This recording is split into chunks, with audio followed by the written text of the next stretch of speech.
Vasquez glanced over at her, his eyes sharp. You realize the rest of the galaxy won't just roll over, don't you? They'll unite. The Krogan, Neru, and Vector will find common ground. They'll have no choice but to fight back now. Horn smirked, her lips curling with an expression that was almost predatory. Let them. We're not afraid. We're not like the others. They play at diplomacy, they play at alliances. Humanity has always been forged in conflict. And we don't fight like they do. Vasquez didn't reply immediately.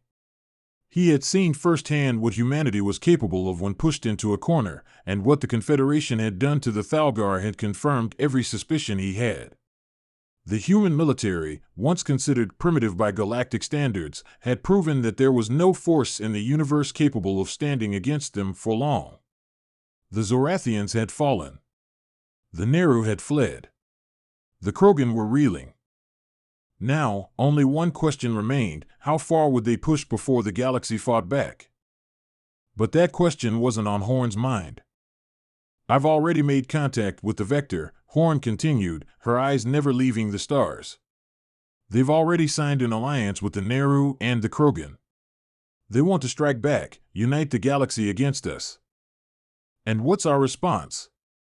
Vasquez asked, not needing to hear the answer to know what was coming. Horn turned to him, her gaze sharp, as though she had anticipated his question. We let them think they can. But they won't. They'll find out soon enough that no alliance, no matter how powerful, will stop humanity. And then, as though to underscore her point, the USS Integrity began to move. The ship's massive engines hummed to life, its sleek form cutting through space with precision. It was part of a larger fleet, one that was rapidly converging on another star system, another power that had failed to bend the knee to the Terran Confederation. The fleet was on its way to the Vector homeworld. The Vector had long been known for their intelligence, their manipulation of the political and economic systems across the galaxy. They were experts in subterfuge and espionage, controlling entire sectors of the galaxy through carefully constructed webs of deceit and influence.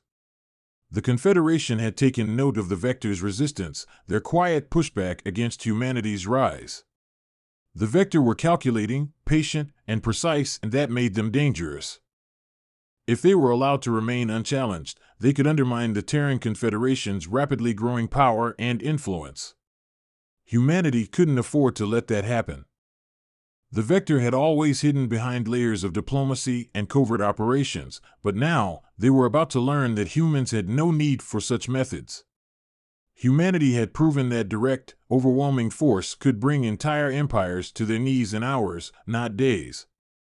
The USS Integrity was the first to arrive, its massive silhouette cutting through the darkness of space, followed by an entire fleet of Terran warships. The Vector, for all their intelligence, had underestimated humanity's speed. By the time their defenses began to respond, the human forces were already positioned and prepared. And just as they had done with the Thalgar, they did not wait. They did not negotiate. The Terran fleet opened fire. The destruction was swift. The Vector homeworld, a planet that had once stood as a beacon of cold logic and ruthless ambition, was soon ablaze with the fires of war. The human fleet unleashed a barrage of missiles and energy pulses that ripped through their planetary shields as if they were nothing. The Vector, despite their technological prowess, were helpless against the onslaught. Their own fleets, scattered and ill-prepared for such a sudden and brutal assault, were torn apart in a matter of hours. And just like that, another empire fell. Another power crumbled beneath the weight of humanity's relentless ambition. The message was sent once again: resistance is futile. The remaining galactic powers, those who had once considered humanity an insignificant player, now watched in terror as the Terran Confederation began its methodical march through the galaxy. Every species that had once thought of Earth as a backwater world, an afterthought in the grand scheme of the universe, was now painfully aware of its power. The Neru, the Krogan, the Vector all had been reminded of a crucial truth: humanity did not fear them. Humanity did not fear anyone. With each conquest, each battle, the Confederation tightened its grip. The Thalgar were no more. The Vector were crippled. And now, the Krogan were being systematically dismantled, their once proud warriors falling in battle after battle, unable to withstand the sheer ferocity of human war tactics. The Neru were reeling, their fleet broken, their empire crumbling from within as humans dismantled their infrastructure, one system at a time. But even as humanity's might spread across the stars, there was something growing within the Galactic Assembly, a seed of doubt. A question that no one dared ask aloud, but that burned in the minds of every leader in the galaxy. Could humanity be stopped? Admiral Horn, ever the pragmatist, had anticipated the rise of fear. It wasn't enough to defeat the galaxy's enemies. Humanity needed to make sure that fear never turned to rebellion. So, she instructed her forces to send a message to the survivors, the once powerful empires that had tried to control the galaxy, those who still held out hope, still thought they could unite against Earth. Humanity had done what was once unthinkable. They had broken every rule, every convention, every treaty the galaxy held dear. And now, they would set the terms. An emissary ship, a sleek and silent vessel, was dispatched to the heart of the Galactic Assembly. On board was a single message delivered directly from Admiral Horn herself. The message was simple, but its implications were clear. Join us, or perish. The galaxy, now fully aware of humanity's strength, stood at a crossroads. Could they continue to fight back, knowing they had no hope of winning? Could they survive in a universe where the balance of power had shifted forever? The answer was becoming clear. And as Admiral Horn gazed once more at the stars, she knew the age of humanity had arrived. There would be no turning back. The galaxy, for all its vastness and its complexities, was beginning to feel small. The once mighty empires, which had flourished for centuries, now found themselves reduced to mere remnants of their former selves. The Thalgar were gone, the Vector shattered, the Krogan scattered, and the Neru, once the proud strategists of the cosmos, were now desperate survivors clinging to their dwindling power. The Terran Confederation had taken more than territory, it had taken the very soul of the galaxy. Admiral Cassandra Horn stood at the command center of the USS Integrity, looking out through the viewport at the void beyond. The view was cold and indifferent, a stark contrast to the firestorm of war raging in the heart of the galaxy. But Horn was calm. She had always been calm in the face of the most devastating decisions, and now, her resolve had brought her to a point where no galaxy-sized force could stand in her way. The Confederation had become an unstoppable juggernaut, its will to dominate and expand a force that bent everything to its demands. The message she had sent to the Galactic Assembly, the stark ultimatum, join us or perish, had already begun to reverberate through the cosmos. There were no negotiations. No talks. No more diplomacy. Humanity had made it clear that it had no interest in the bureaucratic games and fragile alliances that had held the galaxy together for eons. Earth's power was its military might, its strategic cunning, and its complete unwillingness to compromise. And yet, a new phase of the conflict had begun.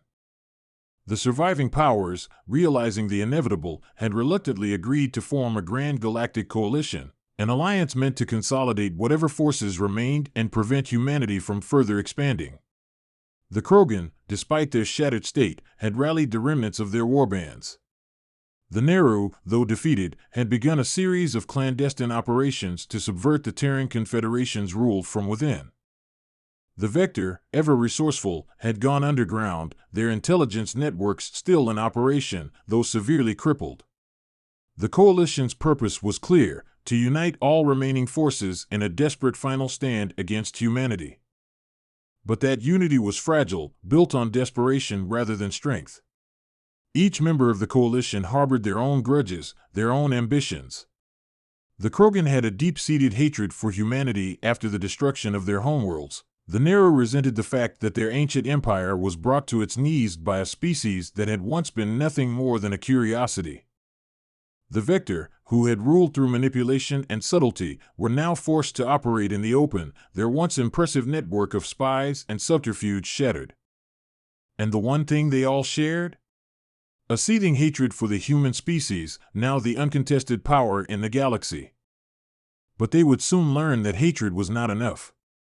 The first blow was struck by the Terran Confederation before the coalition even had a chance to fully assemble. Horn, ever the tactician, understood that the galaxy's remnants were still reeling from the collapse of their empires. They would be easy to isolate, one by one. It was time to make an example of the most significant member of the Grand Galactic Coalition, the Krogan. The Krogan, despite their pride and strength, had never fully recovered from their last encounter with the Terrans.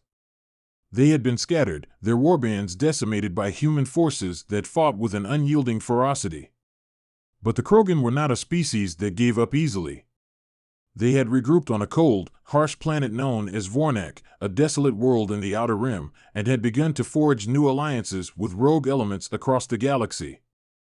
There, in the heart of their new stronghold, the Krogan planned to stage their final resistance.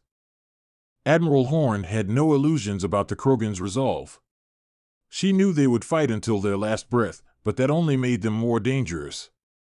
So, she did what no one else had done. She did not give them the chance to fight back. Instead of facing the Krogan head-on, the Terran fleet descended upon Vornak with brutal efficiency, cutting off every escape route before the Krogan even had time to react. The Krogan's world was obliterated, not by an invasion, but by asymmetrical warfare.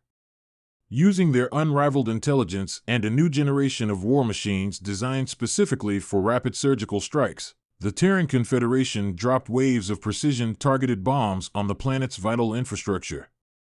The Krogan military was wiped out in the first few hours, their fleets scattered and destroyed in moments. The Terrans' brutality had left no survivors, no safe haven, no place for the Krogan to retreat. The message was simple, and it was delivered without mercy: do not resist. When the news reached the Galactic Coalition, it sent a wave of shock and disbelief through the remaining leaders. The Krogan, once the fiercest warriors in the galaxy, had been eradicated in the blink of an eye. Humanity had demonstrated once again that there was no stopping them. No more playing by the rules of war. No more treaties. They were done negotiating, done playing games. The Neru and Vector leaders, already on the edge of panic, realized they were next. Their once unified front was fracturing as fear took root. The Neru, whose pride had been shattered, began to doubt their ability to face the humans in open combat. The Vector, though clever and capable, had seen their best agents and intelligence networks compromised. Every move they made was being anticipated by the Terrans.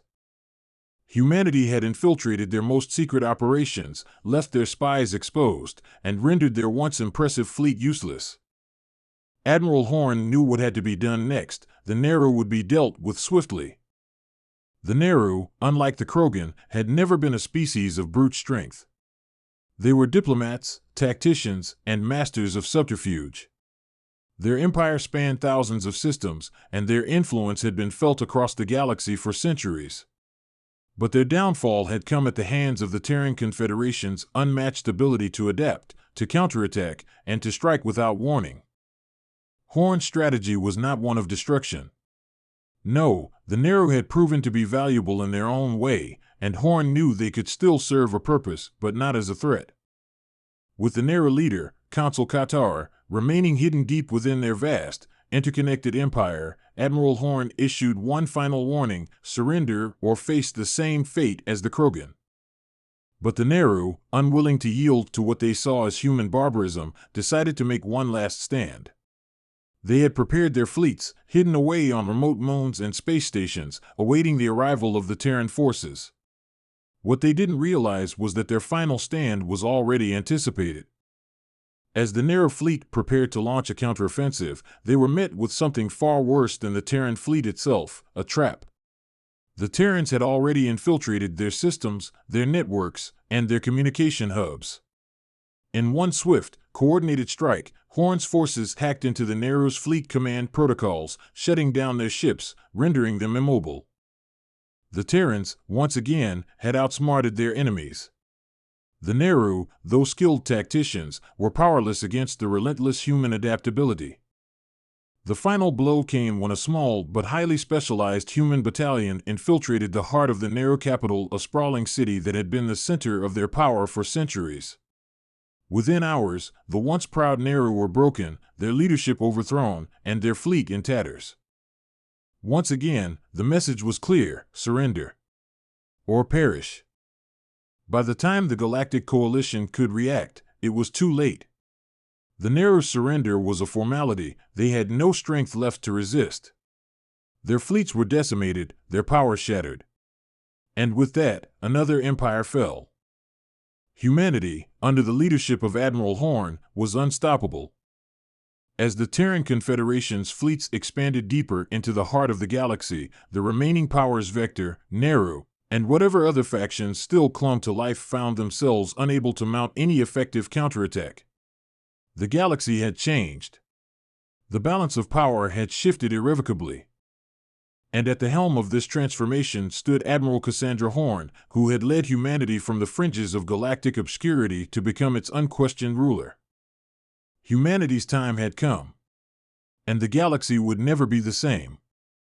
As for Ambassador Lena Rook, she stood tall amidst the chaos, watching the galaxy burn and rise again. She knew the cost of this war would be steep, that the bloodshed would be immense. But in the end, it would be worth it. Because humanity had been pushed too far. And when you push a human too far, when you take everything from them, there is only one response: they fight back. And they fight to win. The Galactic Empire was no more. And the galaxy would never be the same.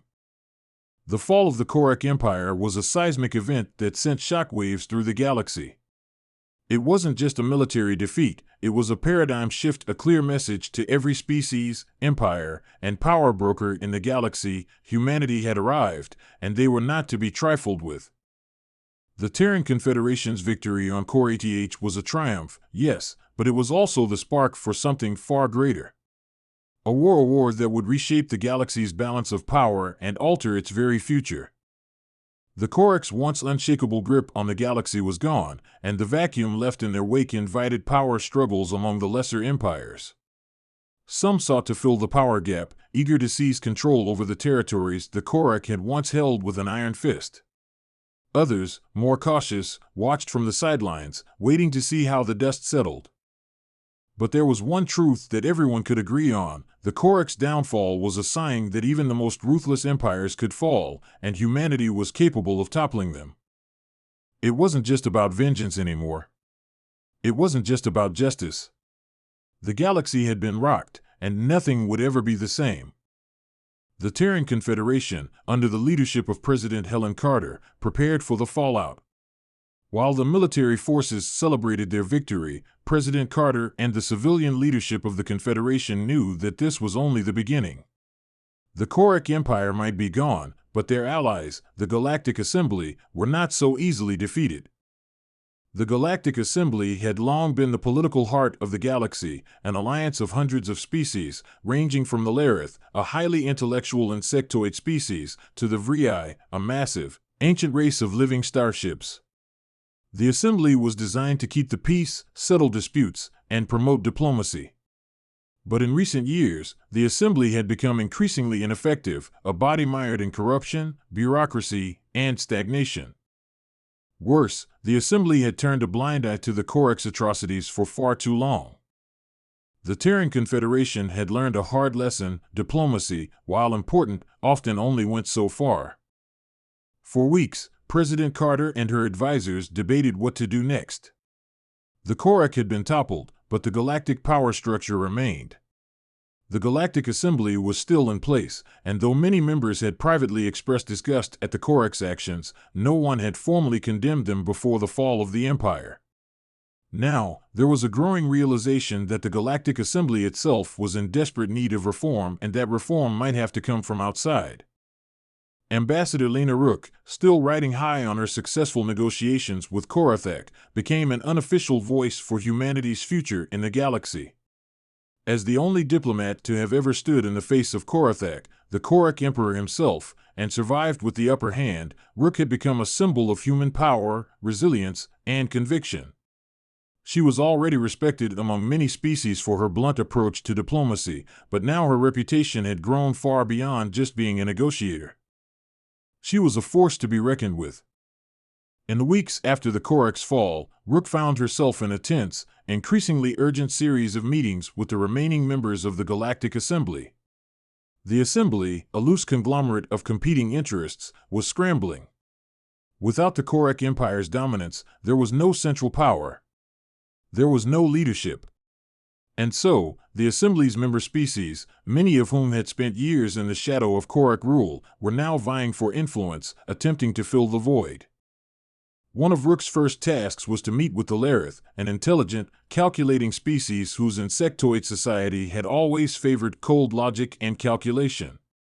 Despite their initial wariness of humanity, the Lareth had quickly recognized the Confederation's growing influence.